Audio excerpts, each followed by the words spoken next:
The Armstrong mansion stood like a sentinel on its California hill, its glass walls catching the last embers of a blood-red sunset. Inside, silence reigned, broken only by the faint ticking of a grandfather clock. David Armstrong, a tech mogul whose software empire had reshaped Silicon Valley, sat in his darkened study, clutching a photo of his wife, Rebecca. Her radiant smile, captured on a beach vacation 2 years ago, was a cruel reminder of the life stolen from them. 6 months earlier, a car accident had claimed her, leaving David to raise their 4 children. Lily, 10, with her mother's fierce spirit. Lucas, 8, quiet and introspective. Sophie, 6, fragile and needy. And Ethan, for whose night terrors echoed his loss. The once vibrant household had become a mausoleum of grief, and David, drowning in sorrow in the demands of his business, felt like a ghost in his own home. Nannies had come and gone, each defeated by the children's raw pain. Lily's defiance scared them off. Lucas's silence unnerved them. Sophie's clinginess exhausted them, and Ethan's screams broke their resolve. David's despair deepened with every resignation. He was failing his children, and the guilt was a blade in his chest. A friend, sensing his desperation, suggested Emily Harris, a 24-year-old from rural Ohio with no formal credentials. "She's different," the friend insisted. "She's got away with people." Out of options, David hired her sight unseen. Emily arrived the next morning, her worn duffel bag slung over her shoulder, her hazel eyes scanning the mansion with a mix of awe and wariness. She was slight, her clothes threadbare, but there was a quiet resilience in her posture. The children, perched on the grand staircase, eyed her with suspicion, braced for another fleeting caretaker. Emily knelt to their level, her voice soft but steady. "I'm not here to fix you," she said. "I'm here to walk with you." "Deal." Her words, laced with an unspoken understanding, pierced their defenses.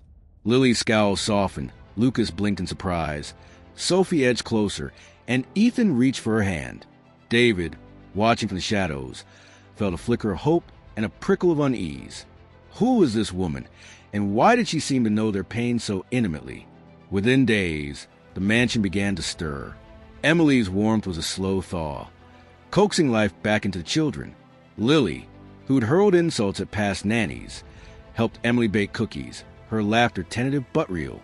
Lucas, who retreated into a sketchbook, showed her his drawings, his eyes bright with pride. Sophie stopped waking in tears, lulled by Emily's bedtime stories, and Ethan's night terrors eased, his small body curled against her during naps. The house, once a tomb, hummed with cautious joy. David marveled at the change, but questioned not at him. What drives someone so young, so seemingly ordinary, to pour her soul into strangers? Suspicion crept in like fog. Emily was too selfless, too perfect. She skipped meals, brushing it off with a smile, though David noticed her frame growing thinner. She'd disappear for hours on weekends, returning with no explanation, her eyes shadowed. Her bond with Ethan was especially intense. When he clung to her, she held him as if shielding him from the world. Was it care or something more personal? Driven by a mix of gratitude and paranoia, David installed security cameras in the common areas, telling himself it was for safety. But at night, he pored over the footage, searching for cracks in Emily's facade. The recordings confirmed her devotion. She braided Lily's hair with patience, praised Lucas's art, crafted paper dolls for Sophie, and sang to Ethan in a voice that trembled with tenderness. But after the children slept, her mask slipped.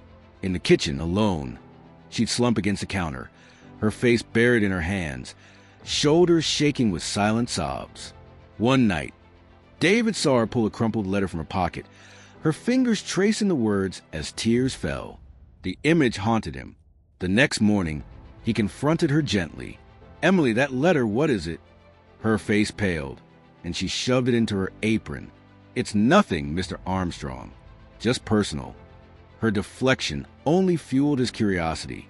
What was she hiding, and why did it feel so dangerous? The mystery consumed him. He noticed more.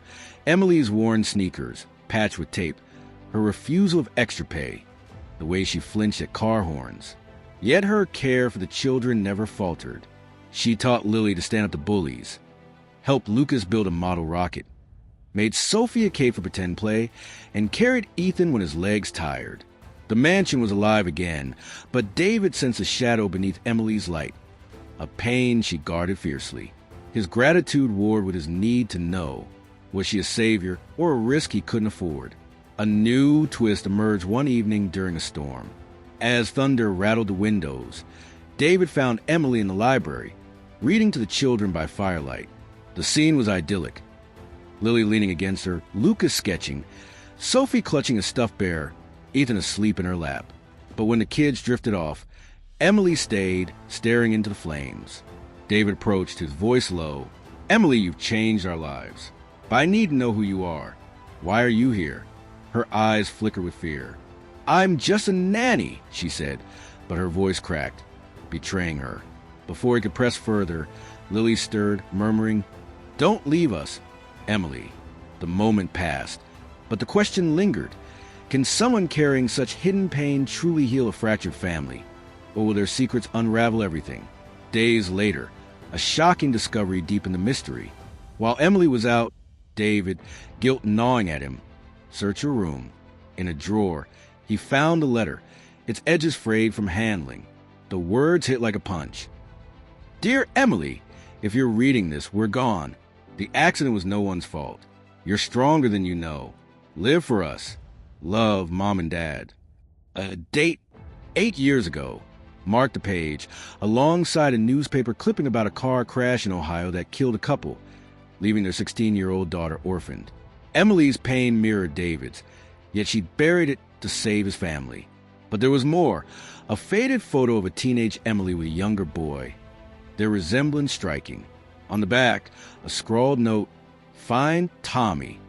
Who was Tommy, and why was Emily searching for him? The question burned as David grappled with his violation of her privacy.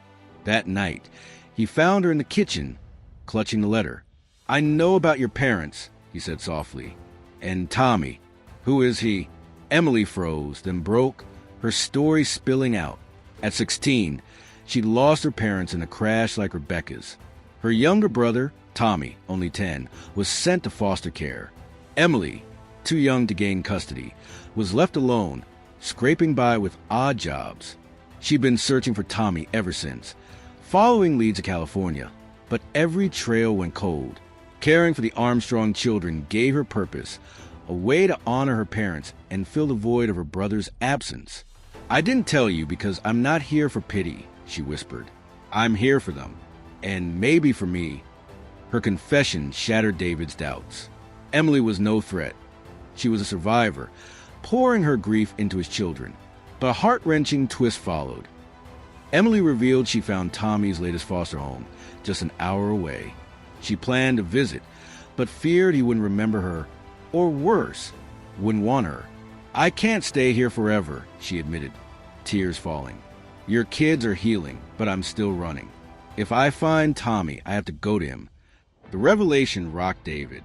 Losing Emily would devastate the children, but keeping her from her brother would be cruel. The central question sharpened. Can Emily heal the Armstrongs while chasing her own redemption, or will her quest tear them apart? The children, sensing her turmoil, rallied around her. Lily wrote her a letter, "You're our family." Lucas drew her with them, a superhero in a cape. Sophie made her a beaded necklace, and Ethan clung to her, whispering, "Stay forever." Their love anchored her, but David knew forcing her to choose was wrong. He dug into his resources, hiring a private investigator to track Tommy. Days later, the investigator confirmed Tommy, now 18, was living nearby, estranged from his foster family and struggling. David shared the news with Emily, offering to help her reconnect. "You've given us everything," he said. "Let us help you." The reunion was bittersweet. Tommy, hardened by years in foster care, was wary of Emily at first, but her persistence, bore the same tenacity she showed the Armstrong children, broke through. David invited Tommy to visit the mansion, and the children embraced him like a brother.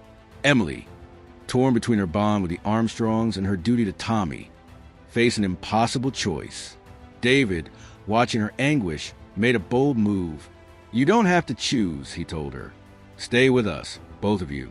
This house is big enough for family, however it looks. In a quiet moment by the fireplace, David took Emily's hand. "We both lost too much," he said, "but we found something here.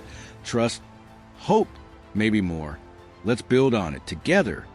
It wasn't a proposal, but a vow of partnership rooted in shared healing. Emily, tears in her eyes, nodded. "I'll stay. For them, for Tommy, for us." Tommy, hesitant but hopeful, agreed to join them, starting a new chapter. Emily and Tommy became part of the Armstrong family, not as nanny and guest, but as kin. The children thrived. Lily grew bolder, Lucas more open, Sophie more confident, Ethan more secure. David, no longer alone, found purpose in supporting Emily and Tommy, honoring Rebecca's memory by embracing a new kind of love. Emily's grief, though never gone, softened, shared with those who understood. The mansion, once silent, rang with life, messy, imperfect, but whole. This story, a tapestry of loss and redemption, reminds us that healing comes through connection. If it touched you, share it. Spread the word, like and subscribe to Tales That Stir the Soul. David, Emily, Tommy, and the children face an uncertain future, but they face it together. Their bond's a beacon in the dark.